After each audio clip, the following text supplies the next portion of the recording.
കൈവെള്ളത്തിന് മധുരമേൽ ചൊല്ലുണ്ട്. നാം അത് എന്ത് ശാപത്തെയാണ് ജീവിക്കുന്നത്. നാം കാശുള്ള ഭക്ഷണവും വസ്ത്രവും ആവശ്യാനുസരണം നമുക്ക് ലഭിക്കുന്നു.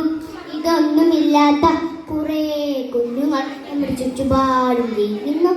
അങ്ങനെയുള്ള ഒരു ബാല്യന്റെ കഥയാണ് ഞാനിവിടെ പറയാൻ പോകുന്നത്.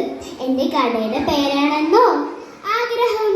ഒരിക്കൽ ഒരു കൊച്ചു ഗ്രാമത്തിൽ ഓലമേഞ്ഞ ഒരു കൊച്ചു കുട്ടി ജീവിച്ചിരുന്നു. അവന്റെ പേരാണ് കുട്ടൻ. സ്കൂൾ ജീവിതം എന്താണ് പോലും അവൻ അറിയില്ല. ഒരു നേരത്തെ ആഹാരം പോലും ഇല്ലാതെ അവന് പഠിക്കാനുള്ള ആഗ്രഹം വളരെ വലുതായിരുന്നു. ഇവന്റെ വിഷമം കാരണം തൻ്റെ അമ്മ അവനൊരു സർക്കാർ സ്കൂളിൽ ചേർത്തു.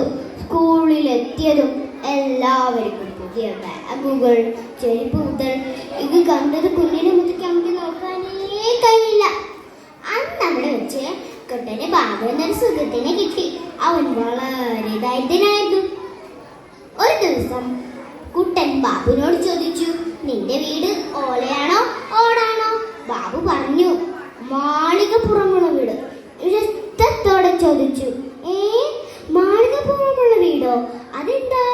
ബാബു പറഞ്ഞു, നീ അങ്ങനത്തെ വീടൊന്നും കണ്ടിട്ടില്ലേ? ഒരു ദിവസം ഞാൻ നിന്നെ എൻ്റെ വീട്ടിലേക്ക് കൊണ്ടുപോകാം. അന്നവിടെ വെച്ച് കുട്ടൻ ബാബുവിനെ കൂട്ടി തന്റെ